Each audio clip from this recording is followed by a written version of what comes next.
Welcome to Osiris, the first mummy.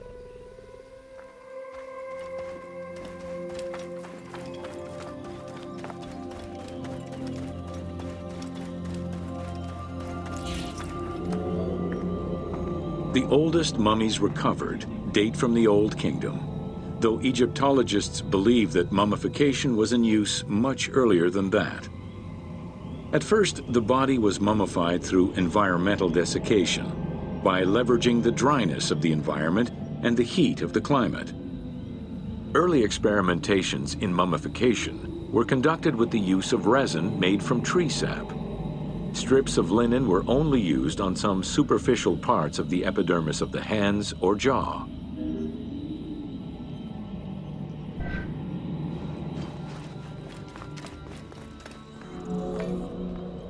Ideologically, the will to preserve the body is not explained in any way until 3600 BCE.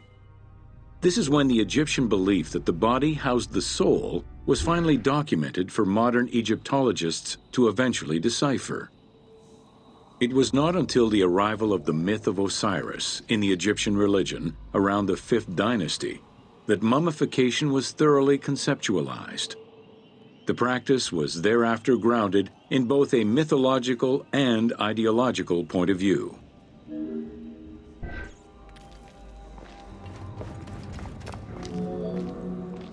Osiris was mainly known as the god of the dead and the god of resurrection.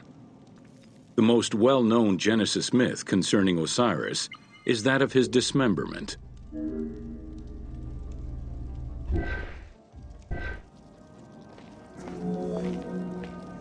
It is Plutarch who gives the most simplified and complete summary of the story. Within Egyptian mythology, Osiris represented the first king to rule Egypt. Jealous of his power, his brother Seth attempted to usurp his throne. After several unsuccessful attempts, Seth succeeded in killing his brother by dismembering him and scattering the pieces of his body all over Egypt. Isis, the great of magic, traveled all over Egypt in search of the pieces of her husband's body. After a long search, she recovered all the pieces save for his manhood, as it was eaten by a fish.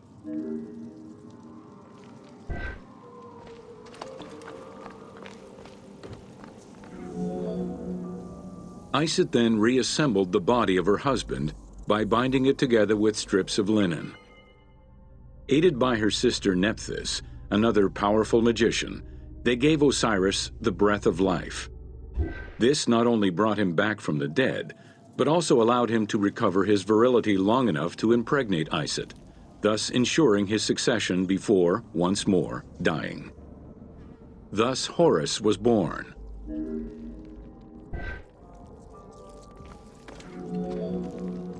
The ritual used to bring Osiris back to life essentially depicts how he became the first mummy.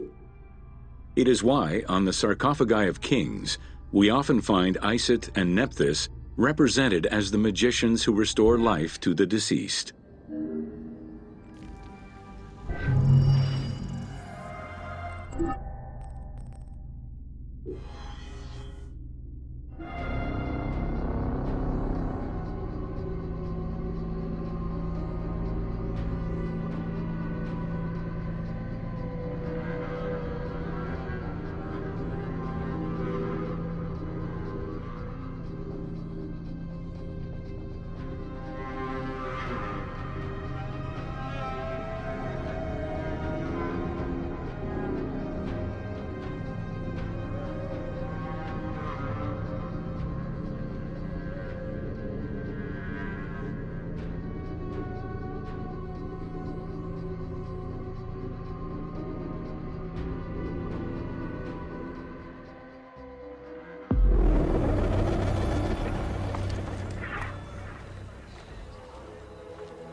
Welcome to Mummies of Ancient Egypt.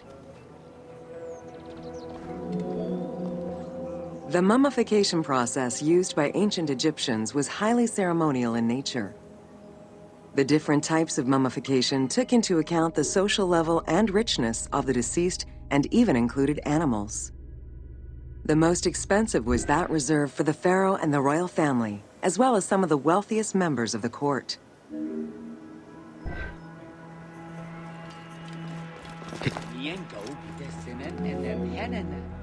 The first step was cleaning. Once bodies arrived at the mummification site, they were placed on inclined tables while the bodily fluids drained away. They were then cleansed by priests until they were deemed ready for the purification process.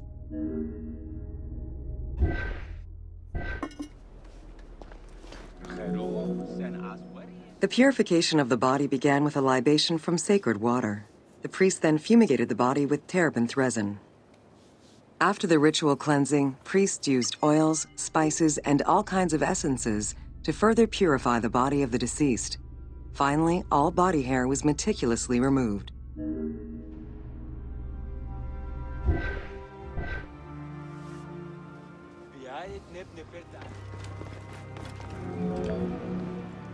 Once the body was properly purified, embalmers removed the organs, following very specific procedures. First, the brain was extracted by inserting a spoon through the nostril to break the ethmoid bone. Then, using a spatula, the pieces of the brain were removed as thoroughly as possible. What matter remained was extracted after a process of liquefaction, achieved through the use of a caustic liquid. The cranial box, once emptied, was rinsed and disinfected with palm wine, and then stuffed with strips of linen cloth and liquefied resin.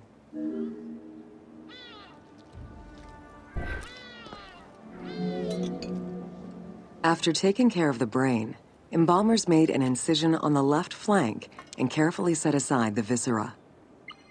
The inside of the body was also rinsed with palm wine.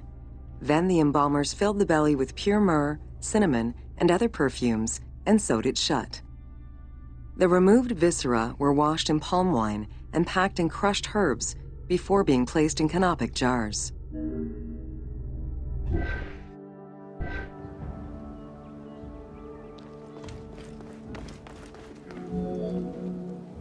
Canopic jars were placed close to the sarcophagus or kept in a chest nearby. At first, the viscera were wrapped in tissue and placed in the vases. As the ritual requirements became more elaborate, ointments, spices, and even water and natron were added to the process.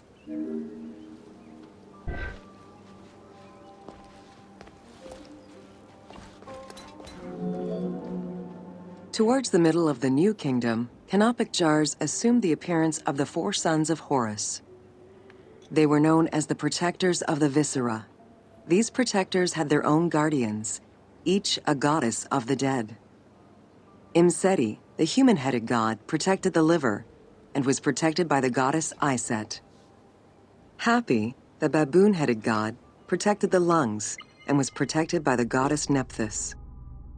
Dumut-Ef, the jackal-headed god, protected the stomach and was protected by the goddess Neith. And finally, Kebesenuef, the falcon-headed god, protected the intestines and was protected by the goddess Selket.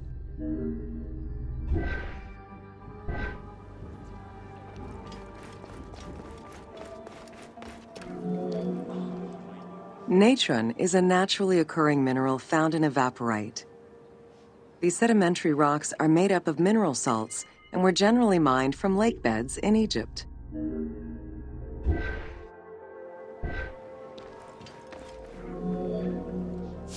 Embalmers used natron as a desiccant to dry the flesh and stop the corpse's putrefaction process. Once the body was cleansed and eviscerated, the deceased was covered in natron for about 40 days. Once desiccated, the body was prepared to be wrapped in strips of linen.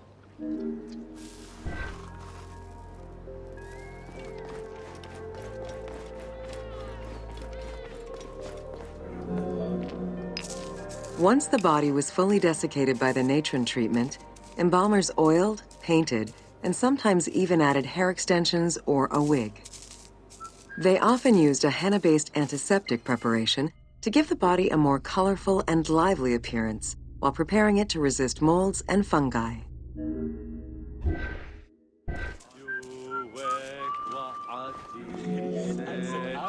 Next came the phase which gave mummies their most well-known appearance, the wrapping. Originally, each part of the body was wrapped separately. Men had their arms crossed on their chests, while women had the right arm folded over their breasts and the left arm stretched along the body. However, techniques evolved over time. Eventually, the body as a whole was wrapped with limbs alongside the body, and increasingly sophisticated and different techniques of weaving flax bands were developed.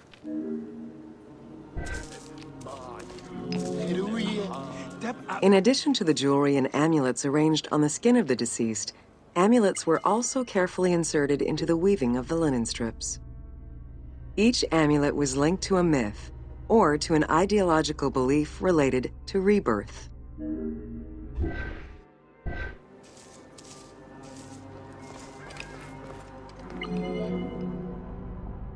Masks were an important part of a mummy's finery. Early wooden funeral coverings were very expensive, however, and soon replaced by masks created through a technique known as cartonnage. Masks fashioned with this method were created by laying several layers of linen or papyrus pulp on a base made of mud or straw. Cartonnage was used for more than funerary masks. Ornaments and the animal coffins of the late period were also made in such a fashion.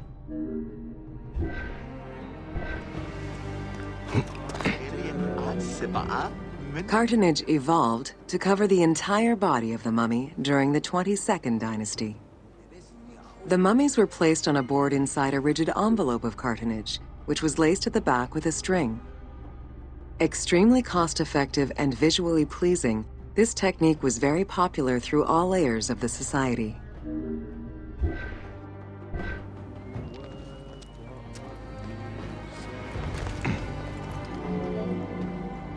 Cartonnage envelopes were usually covered with inscriptions and polychrome decorations, specifying the names and titles of the deceased, scenes depicting daily life, or decorations specific to the funerary world.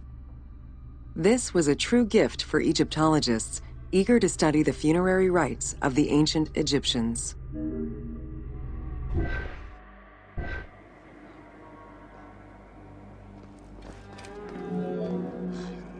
Once the mummy was properly wrapped and adorned, the embalmers proceeded with the ceremony of the opening of the mouth. A vital step of the funerary process, this ceremony was meant to bring back to life the deceased themselves or an object representing the deceased.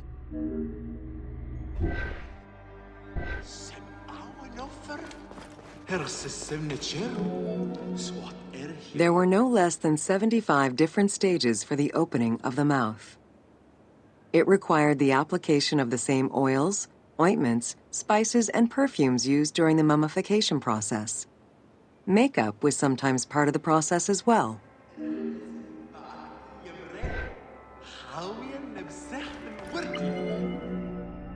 The last stage of this long ritual was the act of touching the mouth with the adze to symbolically allow the breath of life to infuse an inert body. Its performance was reserved for a very specific set of people: priests who wore the mask of the god Anubis, a close relative of the family, or by the heir to the throne.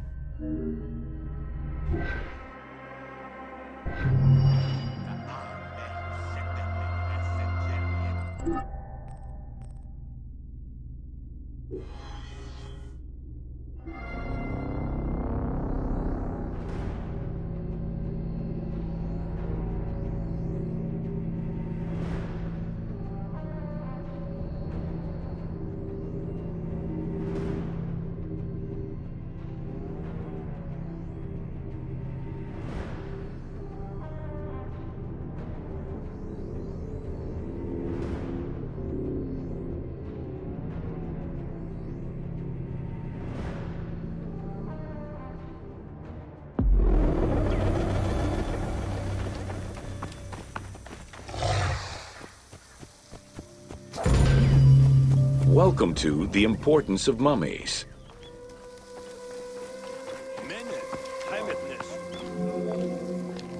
The first hieroglyph for embalmer appeared in pyramid texts of the Old Kingdom. It is likely that embalming was a trade that progressed alongside the evolution of ancient Egyptian funeral practices. While we still know nothing of how embalming came to be a profession, we do know that embalmers had a hierarchy, and that each embalmer specialized in a specific phase of the mummification process.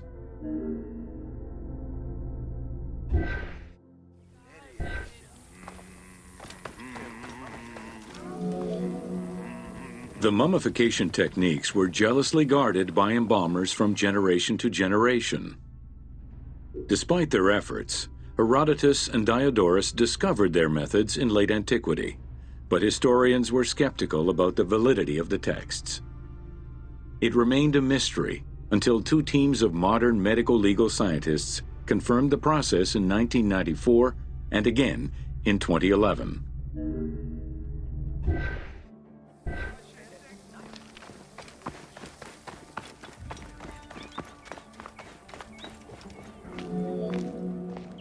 The uabet, meaning the pure place, was where the embalmers mummified the bodies of the deceased. Until the end of the Middle Kingdom, it was located in tents at the edges of the city due to the smell of decomposition. In the New Kingdom, however, the uabet was located within the city limits, though still in open-air spaces.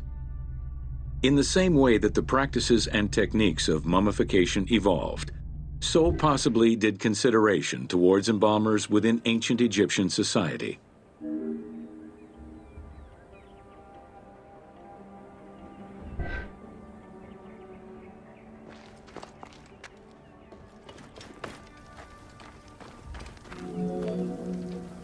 The pharaoh had access to the most elaborate of mummification rituals. The richer citizens of Egypt also enjoyed complex embalming options, though none of them allowed for the removal of the brain or viscera. After purifying the body, embalmers injected a liquid through the rectum, sealed it, and allowed the mixture to settle. They then plunged the body into natron for up to 40 days. Once the body was dried, the seal was removed, and the entrails flowed out with the injected liquid, leaving the skin and bones of the deceased to be wrapped in linen and returned to the family for burial.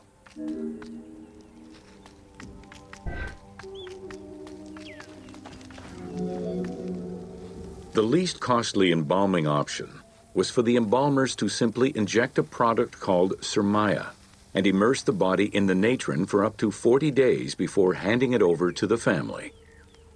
For all those who could not afford any embalming process, desert burials offered a pauper's alternative to preserve the bodies of the dead.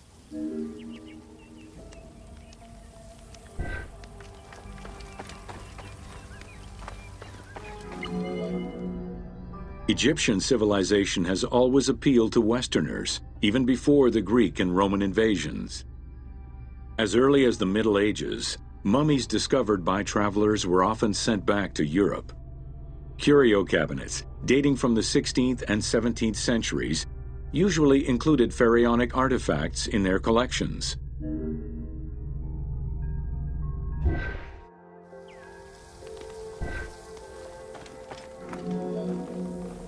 The Egyptomania phenomenon was heralded by Napoleon Bonaparte's Egyptian campaign, which lasted from 1798 to 1802. The following years were marked by a resurgence of interest from rich enthusiasts and scholars who exposed Egypt to the general populace. Many research societies focusing on Egyptology were founded during those years.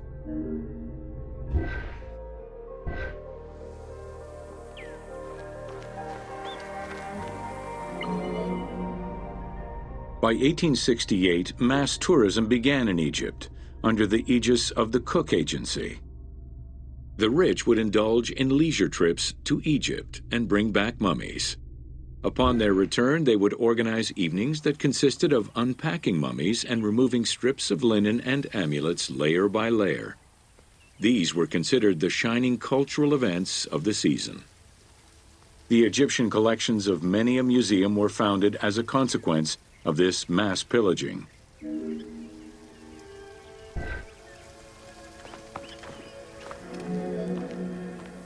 Thanks to those dubious parties, The fantasy of a mummy coming back to life, seeking revenge on its defilers, was born.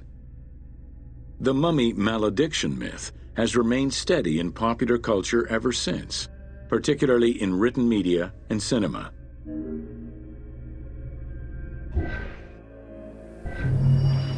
Mi, Hanames!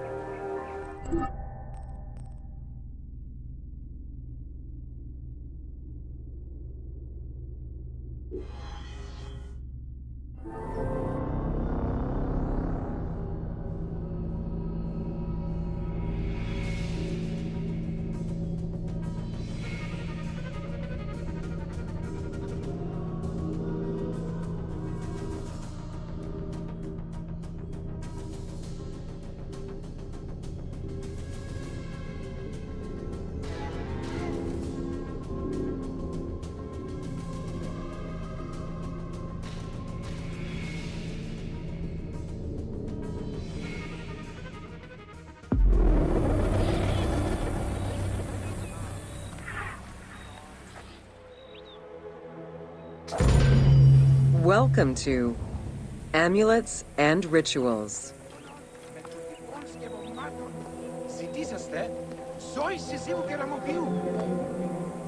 Ancient Egyptians believed the world was a chaotic place, filled with supernatural forces. They knew that art and words gave life and power to things. Carved with images from hieroglyphs or in the shapes of gods, amulets were highly personal objects that warded off dangers and disease while attracting success. Some amulets were temporary, intended to solve a specific problem, while others were meant to be worn forever into the afterlife.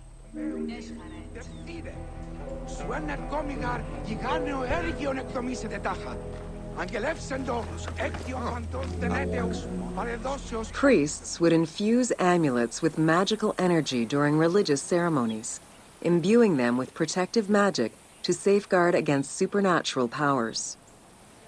The wealthiest of Egyptians could obtain a divinely ordained pendant in which was hidden a magic formula inscribed on a piece of papyrus. It would act as a unique spell tailored to the owner.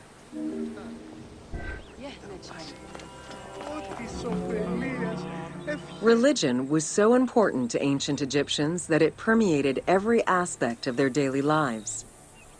Since water was the source of life and had the symbolism of purifying the body and the soul, all daily routines began with ablutions. Personal prayers to the gods were sometimes written or spoken, with family prayers passed down through generations.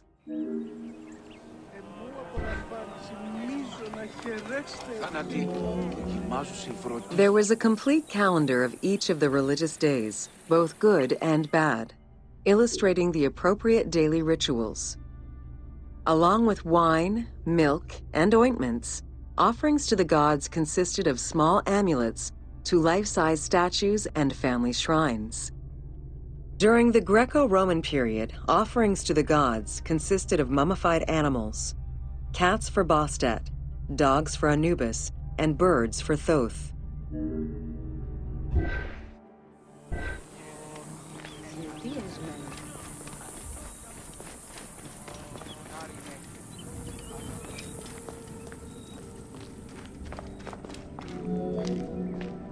Deemed messengers of the gods, oracles offered guidance and judgment for all Egyptians, regardless of status. Crucial advice was offered on everything from day-to-day farming management to a pharaoh's decision on whether to start a war. Oracles were often used to decide legal issues. If the accused refused the judgment of the god, another god could be consulted in hopes of a more favorable reply.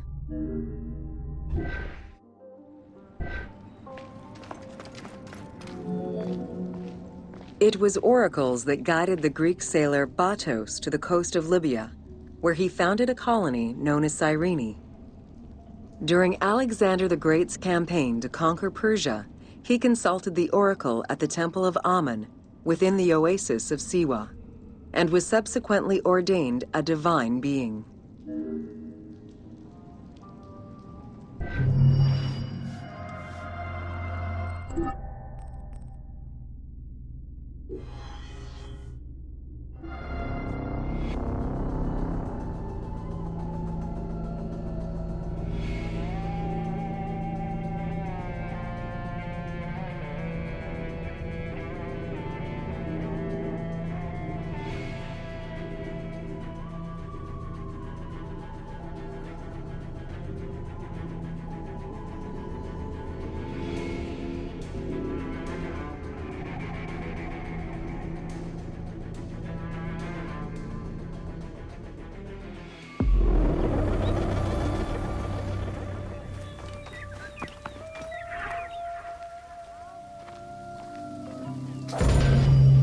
Welcome to Temples and Rituals of Ancient.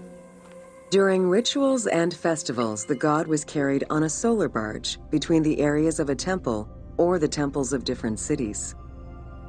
Funerary carvings and paintings covering thousands of years, as well as the Book of the Dead, depict the same ship and oar design. Solar barges have been uncovered near or within several pharaohs' tombs. They were intended to carry the pharaoh into the afterlife.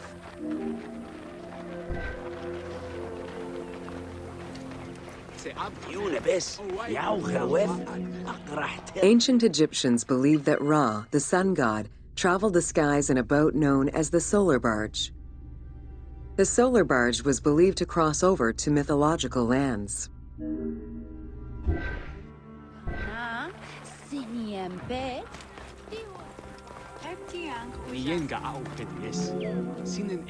The god Ra believed mankind was conspiring against him.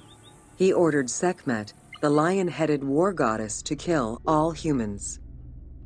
To his chagrin, Ra quickly realized that with all humans gone, there would be no one left to worship him. In order to stop the rampaging Sekhmet, beer was brewed and dyed red with pomegranate juice to resemble blood. Sekhmet drank every drop of the brew she could find, eventually passing out drunk. When she awoke, she was calmer, and her lion visage had changed into Bastet. The Festival of Drunkenness was celebrated in honor of that myth.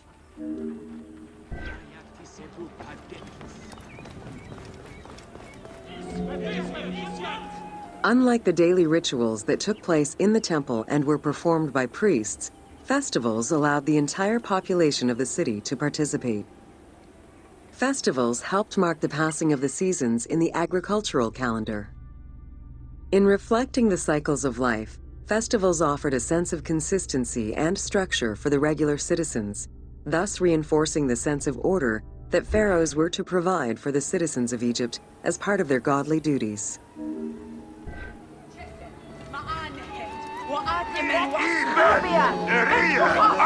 The importance of these festivals is demonstrated by their longevity. Records show that Osiris festivals occurred for more than 2,000 years. Some festivals serve to reinforce state control and promote the king's reign.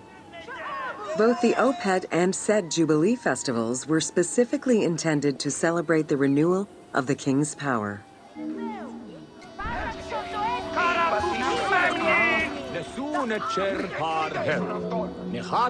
The temple hierarchy consisted of high priests, several types of priests, scribes, and servants. The high priest was known as the prophet. Some divinities had up to 4 prophets, and they were the ones to perform the most advanced and complex rituals.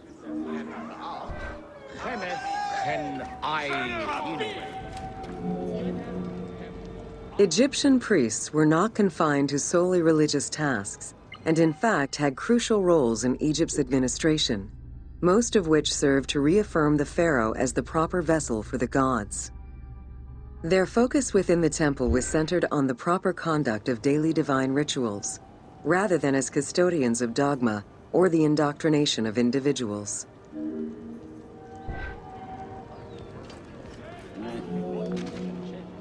Scribes were custodians of the sacred sciences.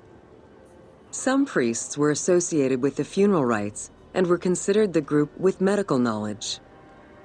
The servants of the Ka were low-ranking priests who carried food and offerings in funerary rituals. Lector priests were distinguished by their ability to read, and their main duty was to recite specialized religious texts in both temple and funerary rituals.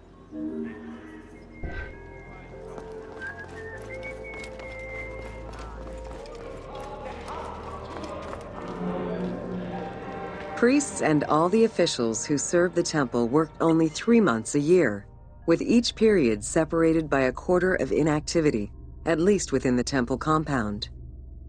Each outgoing group handed over the temple and their tools to the newcomers. Only the high priesthood remained in permanent office within the temple.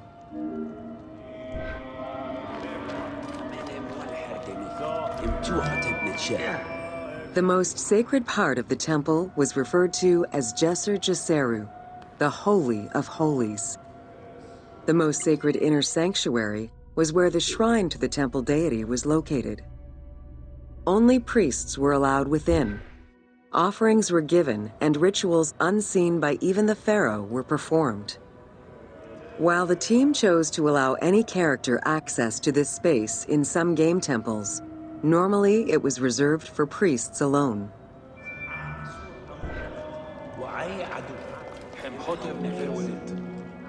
Pharaohs and their priests often chose the site of these sacred temples because of some mythological connection or an alignment with the cardinal points and certain stars. Once selected, a foundation ritual was performed. The pharaoh was required to complete 10 steps in the ritual, which required a mix of offerings as well as specific construction techniques. Once the temple was complete, construction of the chamber containing the shrine, or naos, began.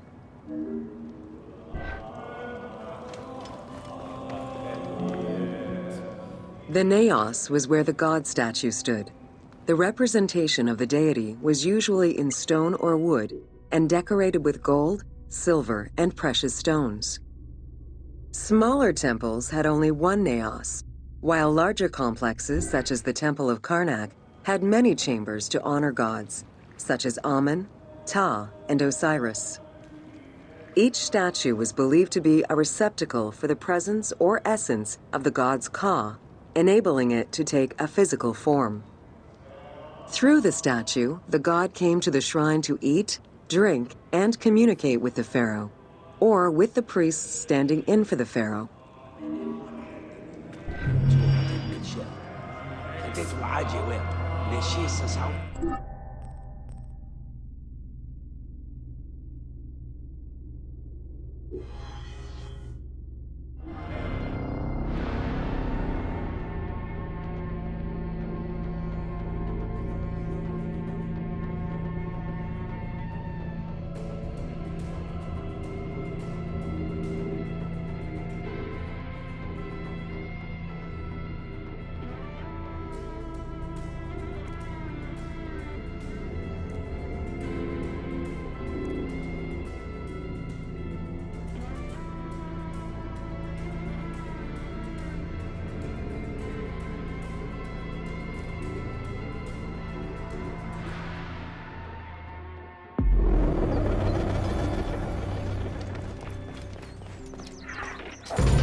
Welcome to Temples and Priests.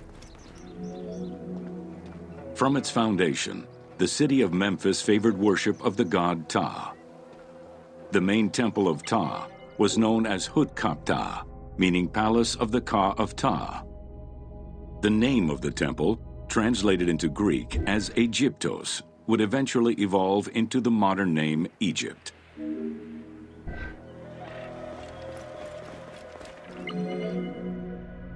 Temples were the center of religious, political, and economic life in ancient Egypt. These sacred places were viewed as the literal home of the gods and goddesses. As such, every aspect of them required care and reverence, all of which was accomplished through elaborate ritual.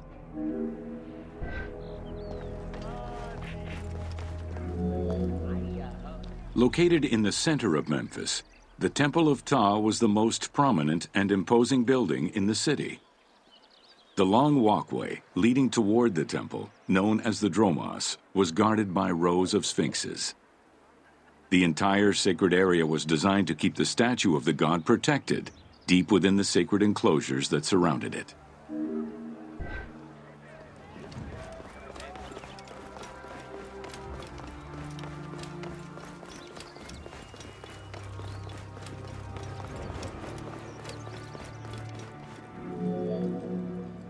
The dromos opened into a courtyard, with the surrounding portico graced with columns carved to resemble palm trees.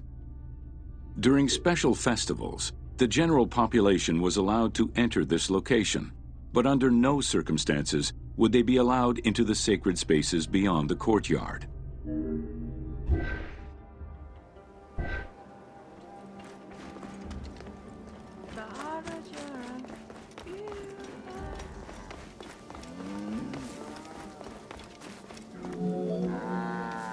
The Memphis Alabaster Sphinx was discovered in 1912, almost completely buried in water and sand. 8 meters in height and weighing in at roughly 90 tons, it is still mounted on its original pedestal. Though it is called the Alabaster Sphinx, it was in fact carved from common calcite rock, which is similar in appearance and texture to alabaster.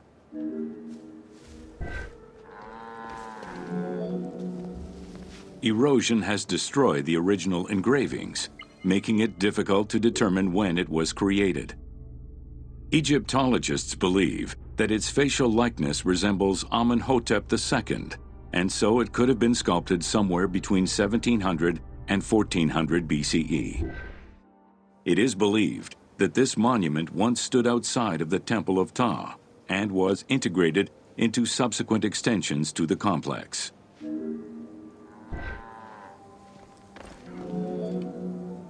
The size of the imposing sculpture reflects the importance it had to the temple during the New Kingdom. This Sphinx is one of the few remaining artifacts from the ruins of Memphis to survive.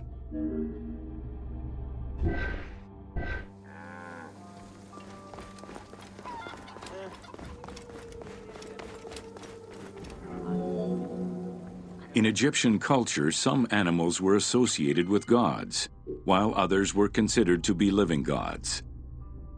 The Apis bull was believed to be a divine entity.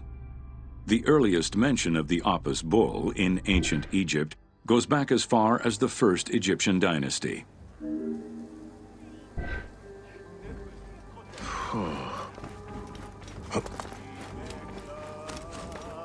Yeah. Originally the symbol of fertility, the Apis bull was linked to the god Ra, with the image of the sun carried between its horns. Later it was associated with Osiris, the ruler of the underworld, thus becoming the funerary divinity Osorapis. During the 18th dynasty in Memphis, the Apis bull's association with the city's deity earned it the title Herald of Ptah. The Apis bull was so revered that even Alexander the Great, upon his arrival in Memphis, gave honor to Apis.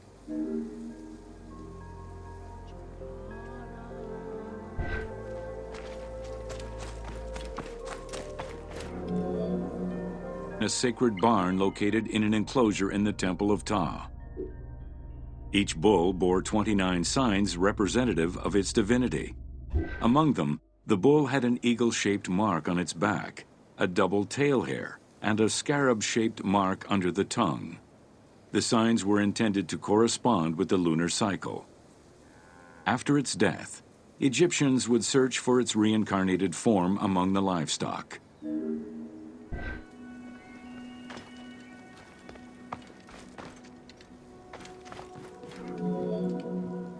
Like other living divinities, the mortal incarnation of the Apis bull was prayed to, and when it died, it was given a luxurious funeral, which included mummification.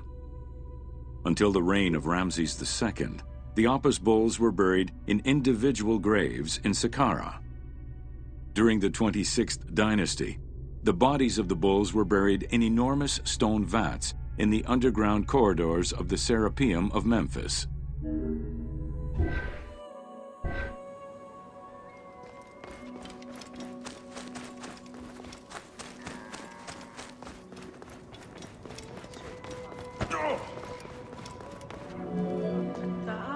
Ancient Egyptians believed that temple rituals were essential to maintain order in the cosmos and allow communication between humans and gods. The pharaoh was required to bring offerings as part of a twofold promise made to the gods, to remain a just ruler and to prevent chaos from entering Egypt.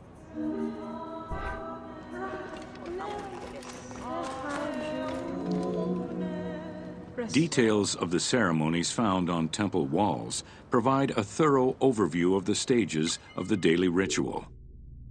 Performed 3 times a day to mirror human mealtimes, each step of the highly symbolic ceremony was accompanied by specific recitations, many of which referred to mythical events.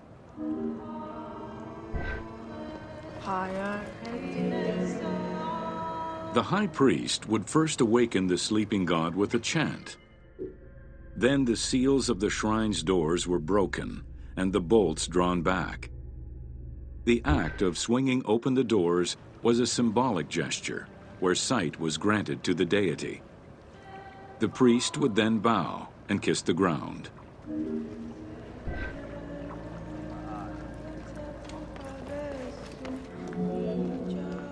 The god was then washed with incense-infused water and its mouth rinsed with mineral salts. The cleansing was followed by adorning the statue with jewels and royal garments. The final ritual required the priest to sweep away any footprints in order to prevent evil from approaching the god.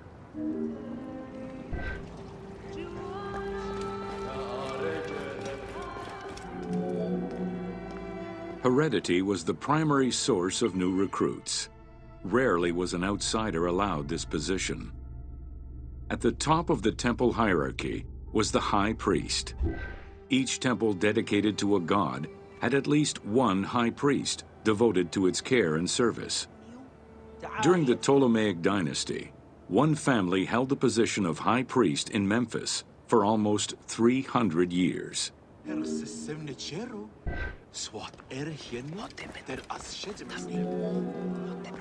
High priest candidates made their way up the ranks of the temple hierarchy. The one chosen to occupy the lofty position of high priest was usually confirmed by the pharaoh. Several of the high priests were also important officials in the government. Families sharing the highest priesthood titles tended to make many alliances, thereby gaining more land and wealth.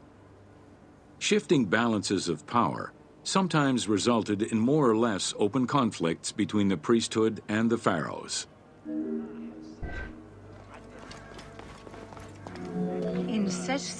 In the 21st dynasty, Thebes became the capital of an almost entirely theocratic government.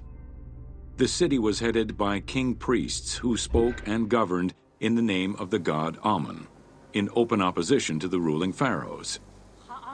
These king priests caused a massive decentralization of power, known as the Third Intermediate Period.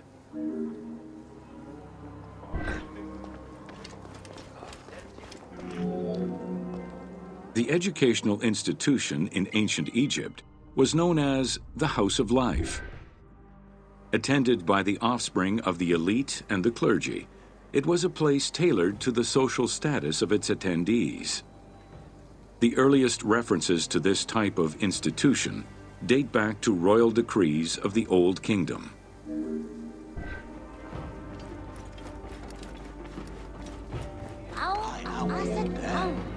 Only 2 known centers have been uncovered, one in the abandoned city of Akhetaten and one at the temple of Ramses II on the west bank of Thebes.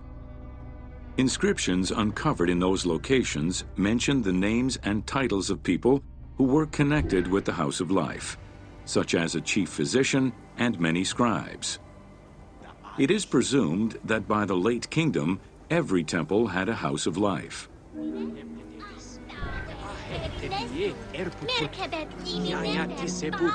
The House of Life offered training for the elite, destined for occupations such as astronomers, doctors, veterinarians, diplomats, architects, translators, or theologians. Some institutions focused on specific disciplines, making them a central hub for the country.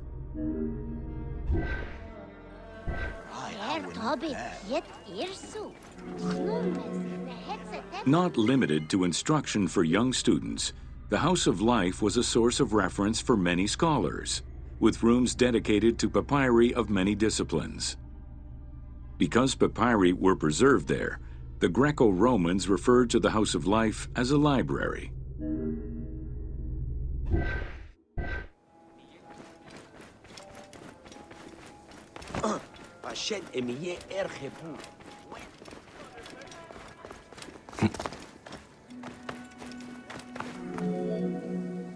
Ancient Egyptian economy was based on an unequal system of redistribution of goods. The state of Egypt collected the crops, and the temples distributed them throughout the provinces. Since the only people capable of counting and ensuring a fair redistribution were the educated scribes, this meant that the temples played a pivotal role in this process.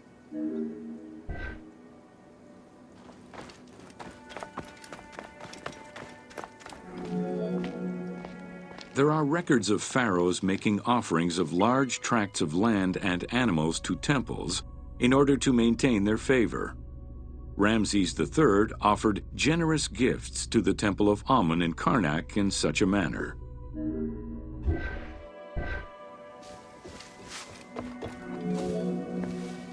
Palaces, warehouses, and granaries were built inside the temple compound to better control the redistribution of goods.